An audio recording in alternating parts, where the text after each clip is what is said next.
ಕ್ರಾಂತಿಕಾರಿ ಸಂಗೊಳ್ಳಿ ರಾಯಣ್ಣನವ್ರಿಗೆ, ಭಾರತ ರತ್ನ ಡಾಕ್ಟರ್ ಬಾಬಾ ಸಾಹೇಬ್ ಅಂಬೇಡ್ಕರ್ ಅವರಿಗೆ, ಭಾರತ ರತ್ನ ಬಾಬು ಜಗಜೀವನ್ ರಾಮ್ ಅವರಿಗೆ, ಸಂತ ಸೇವಾಲಾಲ್ ಮಹಾರಾಜ್ ಕಿ,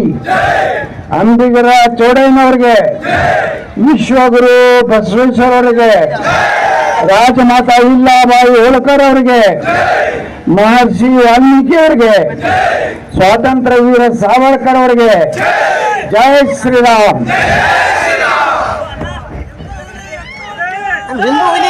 ಭಾರತದ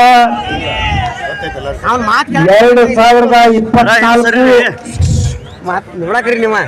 ನಮ್ಮ ದೇಶದ ಭವಿಷ್ಯವನ್ನ ನಿರ್ಮಾಣ ಮಾಡಲಿರುವಂತಹ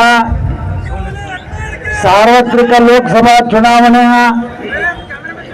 ಭಾರತೀಯ ಜನತಾ ಪಾರ್ಟಿ NDA ಒಕ್ಕೂಟದ ನಮ್ಮ ಪಕ್ಷದ ಅಭ್ಯರ್ಥಿಗಳಾದಂಥ ಶ್ರೀ ಅಣ್ಣಾಸಾಹೇಬಣ್ಣ ಜೊಲ್ಲೆಯವರ ಚುನಾವಣೆಯ ಪ್ರಚಾರದ ವೇದಿಕೆ ಮೇಲೆ ಉಪಸ್ಥಿತರಿರುವಂತಹ